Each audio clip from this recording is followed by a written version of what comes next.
जय हिंद स्टूडेंट। उम्मीद करता हूँ सभी स्वस्थ मस्त खुश और सुरक्षित होंगे। आज की वीडियो में हम डिस्कस करने वाले हैं यूपीपीएससी 2023 के कट ऑफ से रिलेटेड और कौन कौन से क्वेश्चन है जो चैलेंजेबल हैं या क्या एरर है या कौन से क्वेश्चन है कि जिसमें कंफ्यूजन है कि चैलेंज करे या ना करे, इस पर भी डिस्कस करेंगे।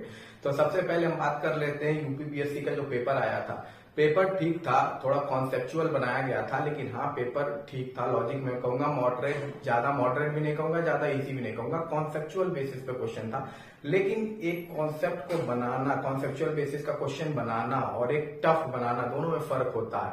फर्क ये है कि एक फालतू क्वेश्चन देके टफ किया जा सकता है और एक अच्छा क्वेश्चन को ऐसे तरीके से पेश किया जा सकता है जिसपे बच्चों को थोड़ा डाउट हो, थोड़ा टफ लगे। तो यूपीपीएससी को भी यूपीएससी तक आने में बहुत समय लगने वाला है, क्योंकि आज भी आयोग का हिंदी और इंग्लिश में कोई कॉम्बिनेशन ही नहीं है। हालांकि पहला क्वेश्चन जो इस समय एरर में है वो पहला क्वेश्चन है वही जो जिसमें मैच ऑफ द फॉलोइंग था, जिसमें आपको वायरस के लिए विषाणु दिया हुआ था, बैक्टीरिया के लिए विषाणु दिया हुआ था। हालांकि विषाणु मतलब क्या होता है मुझे समझ के परे है, ये कौन सा हिंदी का शब्द है नहीं पता है। हालांकि विषाणु जो शब्द होना चाहिए वो वायरस के लिए होना चाहिए और कीटाणु सब्जेक्ट होता शब्द होता है वो बैक्टीरिया के लिए होता है। लेकिन यूपीपीएससी की हिंदी हमेशा की तरह, तो जो बच्चे हिंदी में एग्जामिनेशन दे रहे होंगे उनके लिए ये क्वेश्चन बड़ा डाउटफुल रहा होगा।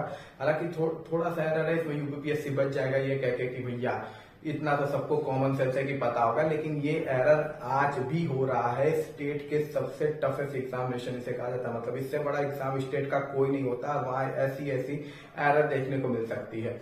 अब दूसरा इंपॉर्टेंट एरर है जिसपे बच्चों को काफी क्वेश्चन पर वो था, और उसमें वो था कि यूपी फॉरेस्ट का एक क्वेश्चन आया हुआ था जिसमें ऑप्शन में 12.8% दिया हुआ था, लगभग 12.8 के आसपास दिया हुआ था। ऑप्शन स्टेटमेंट है और स्टेटमेंट भी है, और इसमें भी यूपीपीसीएस ने उसको करेक्ट मान लिया है। लेकिन एक्चुअली में जो डेटा है, डेटा के अनुसार जो फॉरेस्ट की डेटा आई हुई है उसके अनुसार 6.9% एरिया जो उत्तर प्रदेश का है वो कवर किया गया है। ये हर कोई पढ़ा होगा, 6.9% जो एरिया उत्तर प्रदेश का फॉरेस्ट में कवर है, जबकि वहां पे 12.8% दिया हुआ है, जो कि एक गलत क्वेश्चन, खड़े खड़े गलत क्वेश्चन है। ठीक है, और इस पर क्वेश्चन उठना भी चाहिए। जो बच्चे इसका अपोज करना चाहते हैं वो ये कर सकते हैं। फिर एक डाउटफुल क्वेश्चन आया हुआ था जिसमें बच्चे काफी कंफ्यूज है कि उस पर करना चाहिए नहीं करना चाहिए। डीपीएसपी और फंडामेंटल ड्यूटीज को लेके ये क्वेश्चन था, जिसमें एक जगह ऑप्शन में था कि आपके दो ऑप्शन वहां पे बच्चे करेक्ट कह रहे हैं। एक बच्चे कह रहे हैं कि जो इन्वायरमेंटल को लेके जो था वो भी सही ऑप्शन है, और दूसरा एजुकेशन को लेके था वो भी सही ऑप्शन है। हालांकि मेरे हिसाब से वहां पे पेरेंटियल एजुकेशन के बारे में बात की गई है, जबकि डीपीएसपी में स्टेट के एजुकेशन के बारे में बात की है। तो मेरे ख्याल से उसका ऑप्शन सी सही नहीं होगा। जो पेरेंटियल एजुकेशन वाला है उसका ऑप्शन डी ही सही है, इन्वायरमेंट वाला, क्योंकि इन्वायरमेंटल का डिस्कशन फंडामेंटल ड्यूटी में वैसे ही है जैसे डीपीएसपी में है, जबकि डीपीएसपी में आपका स्टेट के एजुकेशन के बारे में बात की गई है, जबकि उसमें फंडामेंटल ड्यूटीज में आपके पेरेंटियल एजुकेशन के बारे में बात की गई है। फिर एक ऐसे क्वेश्चन था जिसमें अटैक के बारे में, बम अटैक के बारे में था, तो उसमें युगांतर को भी लोग कह रहे हैं कि ऑप्शन सही होगा। तो बिल्कुल सही बात है, युगांतर भी उसमें ऑप्शन सही होगा, क्योंकि उन पर्टिकुलर केस में जो भी कैंडिडेट वगैरह जो भी क्रांतिकारी आपके एडेड थे वो ऑलरेडी युगांतर का भी उनका भी चलता था, तो युगांतर भी उसका ऑप्शन सही होगा। तो ये क्वेश्चन भी एक डाउटफुल क्वेश्चन की ओर जाता है। और एक इंपॉर्टेंट क्वेश्चन है कि हम आप पॉपुलेशन से रिलेटेड था, जिसमें ये क्वेश्चन पूछा गया था कि कब तक अचीव करेंगे।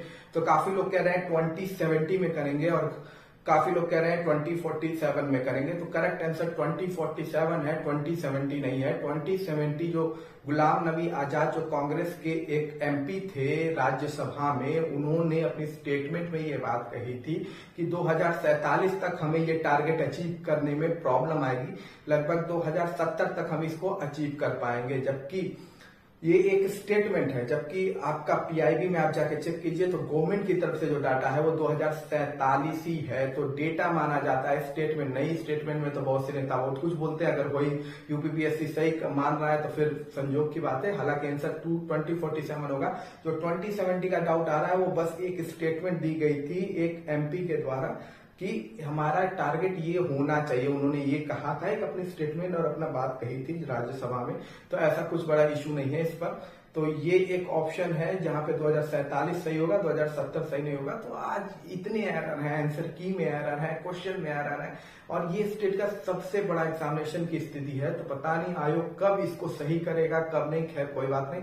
ओवरऑल बात है कट ऑफ की, तो कट ऑफ पर भी हम आ जाते हैं। कट ऑफ का क्या इशू है? देखिए, कट ऑफ लोग कह रहे हैं कि भाई कितना जा सकता है कितना नहीं, अब ये तो आपके सीट पर डिपेंड करता है।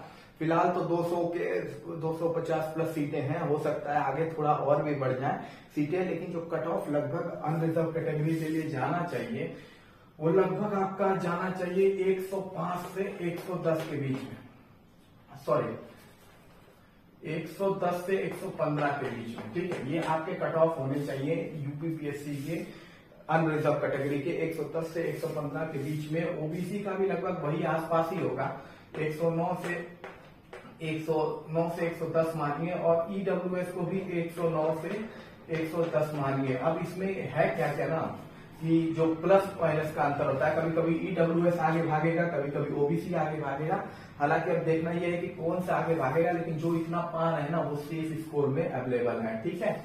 अब एससी के लिए जो कट ऑफ जाएगा ना वो लगभग आपका नियर अबाउट 95 के आसपास रहेगा, ठीक है। एससी का जो कट ऑफ होगा 95 के आसपास होगा। तो जिनका 95 नंबर आ रहा है वो इजिली आपके एससी में सेलेक्ट होने के लिए है 95 या 95 के आसपास ही, ठीक है। 95 प्लस नहीं जाएगा, 95 के आसपास ही ये कट ऑफ रहेगा।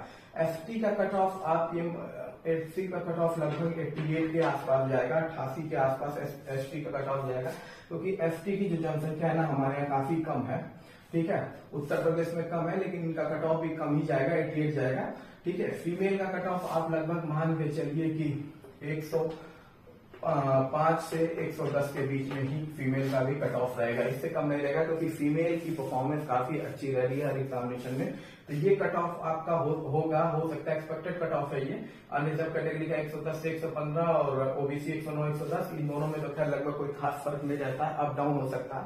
अब ये कट ऑफ डिपेंड करता है, ये कट ऑफ घट सकता है, बढ़ सकता है किस चीज पर, कि कितने क्वेश्चन आयोग मानता है कि गलत है, क्योंकि काफी क्वेश्चन में कंफ्यूजन है अभी भी, हिंदी से इंग्लिश में भी, इंग्लिश से हिंदी में लेके, लेकिन कुछ जगह है आयोग ये कह के बच जाएगा कि भैया इंग्लिश में भी इसको आराम से समझा जा सकता था, इतनी टफ इंग्लिश नहीं थी। अब कुछ जगह ये कह के बच जाएगा कि हाँ थोड़ा बहुत ही अप डाउन है, लेकिन कुछ क्वेश्चन है जो काफी गलती है, जैसे कि उसमें मैंने आपको ऑलरेडी बता दिया है कि क्वेश्चन कौन कौन से, जिसमें आपका 2070 वाला क्वेश्चन है वो है, फॉरेस्ट वाला क्वेश्चन है वो भी एकदम एग्जैक्ट गलत है। तो इसमें कोई, और डीपीएसपी वाले क्वेश्चन में जो कंफ्यूजन है बच्चों को कि वो मैंने ऑलरेडी आपको क्लियर कर दिया है कि ऑप्शन डी ही उसका सही आंसर होगा। इन्वायरमेंटल का, एजुकेशन का कोई लेना देना नहीं है, क्योंकि जो डीपीएसपी कहता है वो स्टेट के एजुकेशन की बात करता है, जिसका ऑलरेडी यूज किया गया आर्टिकल 21A में, ठीक है, अमेंडमेंट किया गया था और राइट टू एजुकेशन लाया गया था। तो वो उसी डीपीएसपी के पॉइंट से लाया गया था, क्योंकि वो साफ साफ लिखा है कि डीपीएससी मेंशन ना कि फंडामेंटल ड्यूटी में, तो दोनों अलग चीजें हैं। ये क्लियर कट है, पॉलिटी में लिखा हुआ है, लक्ष्मीकांत में भी लिखा हुआ है, ठीक है। तो और भी क्वेश्चन है, तो ये डिपेंड करेगा कि कितने क्वेश्चन वो आयोग मानता है कि हाँ गलत है, उसमें से वो उसे सही करता है, कैंसिल करता है इस पर। दूसरा, प्लस एंड तक आते आते कितनी भर्ती बढ़ती है, अगर 50 भर्ती और बढ़ जाती है तो -1 या -2 हर में कट ऑफ चला जाएगा, ठीक है। तो ये अब टोटल डिपेंड करेगा कि कितने क्वेश्चन आयोग गलत मानता है या कैंसिल कर देता है, या कितनी सीटें और आगे बढ़ती है। बाकी किसी भी अपडेट के लिए चैनल को लाइक और सब्सक्राइब जरूर कीजिएगा। जय हिंद, जय भारत।